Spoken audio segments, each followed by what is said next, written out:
Girl, heart pounding on a freezing winter night 10 years ago, a terrifying vampire attack nearly ends everything. Until a mysterious handsome boy appears out of nowhere and saves you. His eyes are intense yet kind. That moment haunts you in the best way. Fast forward 4 years, and the tragedy strikes again. You meet another boy who's been shattered by similar vampire horror.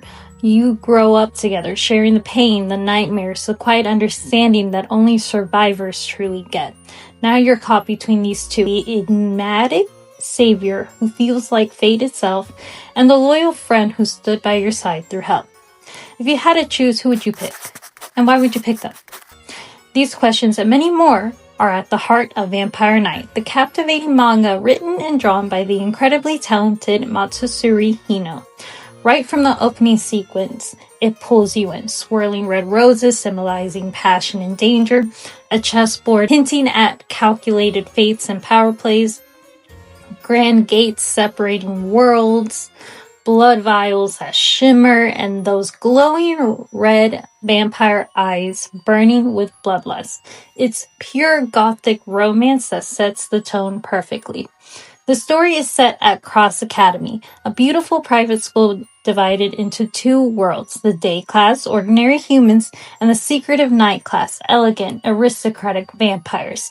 Headmaster Kaya Cross created this unique setup with one bold dream, a peaceful coexistence between humans and vampires. To protect that vision, he legally adopts Yuki Cross, our determined and passionate protagonist, and Zero Kiryu, who ends up living with them as well, brooding, conflicted vampire hunter. Together they form the disciplinary committee. By day, they act as bodyguards for the night class, who are basically idols to the obsessed day class students. By night, they patrol to ensure the vampires behave and no human gets hurt. Leading the night class is Kaname Kuron, the pureblood vampire dorm president. Purebloods are the elite, born vampires with extraordinary powers far beyond others.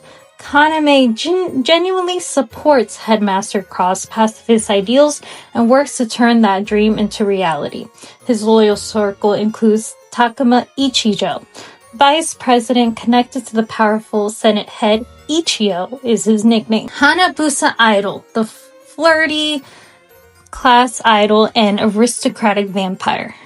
Others are Akazuki Kaien, Rima Toya, Ruka Soyen, Siren, and Senri Shiki. All aristocratic vampires devoted to Lord Kaname. At its core, the series revolves around an intense love triangle between Yuki, Zero, and Kaname. The plot advances with every emotional confrontation, protective act, or heartbreaking moment between them.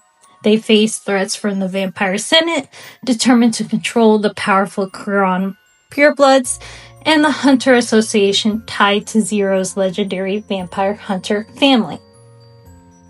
Zero struggles constantly to avoid becoming a level E. A feral, mindless vampire, only ex-humans can fall to level E, and purebloods can turn humans into vampires, usually as slaves or tools. Yuki has her hands full, caring for Zero to keep him stable, uncovering the truth of her past with Kaname, and invading dangerous situations. Kaname juggles with Senate politics, keeping his night class in line, and secretly watching over Yuki and pursuing every path to shield her from harm. In my opinion, Zero is the most fascinating character. He battles relentless internal and external conflicts throughout the entire story. His hatred for vampires clashing with his own transformation, his sense of justice, his pain. It's raw, relatable, and heartbreaking. If you clicked on this video, you've probably seen those iconic clips, Yuki proclaiming her love to Kaname, her brother, or maybe you've already watched the anime or read the manga. Yes, the story dives into some controversial territory like the incestuous elements in pureblood lineages meant to preserve their quote-unquote pure blood by avoiding mixing with others. It's unsettling at first, but it fits the ancient, almost animalistic rules of their society. These get even more layered in the anime when Kuron's father tells Kaname he might not be his biological son, but he loves him as one, hinting at complicated family ties. Still, the blood relation remains, adding to the tragic, forbidden allure that hooks so many people. The story has gripped fans for decades. I'm biased. My favorite ship is Yuki and Zero. They grew up together, share similar traumas from the start, and their chemistry feels so genuine, grounded in shared pain and quiet support. Kaname, on the other hand, often comes across as this detached chess master, always several steps ahead, making moves that benefits his plans. But that's just my take. I'm a total shipper at heart. Tell me yours in the comments. Who's your pick? Zero, Kaname, or something else? This was the first series that made me collect the full manga set. The manga dives way deeper than the anime. Classic adaptation issue where there is time limits, means scenes get changed, shortened, or cut entirely. Matsuri Hino's artwork is unlike anything else. Stunning, emotionally charged panels that hit you right in the heart. Her little side notes in the volume are sweet and personal, and they always make me smile. She even mentioned at the end of volume 10 that she's always been destined for some kind of creative art field. She's a true creator, and I have so much respect for her vision and storytelling. One of my absolute favorite aspects, how vampire feeding scenes serve as a sensual, intimate double entendre. Blood is described as sweet, and the act feels soul bonding. You've been chosen. Some moments are deeply romantic, others are desperate necessity, and a few are downright scandalous. Few standout examples. Kaname feeding on Ruka the first night at the academy. She's loved him forever, so it sparks false hope. She offers herself again, only to be gently rejected. In the manga, after the initial feeding, Akazuki urges Kaname to apologize, and Kaname basically says not to forgive him. It's wrong. Yuki giving her blood to Zero out of love, to soothe his craving, to prevent him from turning level E. Those scenes are filled with tender, sensual, romantic tension. Darker ones like Rito Kuron reminiscing about feeding on Yuki's mother, Juri, describing her horror while taunting Yuki to scream out for her loved one, smiling as he remembers, or his debaucherous feeding sprees with other vampires and women, pure salacious excess. The imagery, the dark themes, the romance, it reels you in and keeps you on the edge of your seat.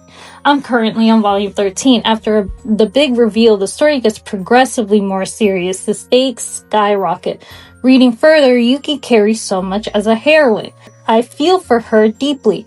After everything in what the anime calls season 2 guilty, she shoulders an enormous burden. She refuses to be coddled and feels a strong sense of responsibility.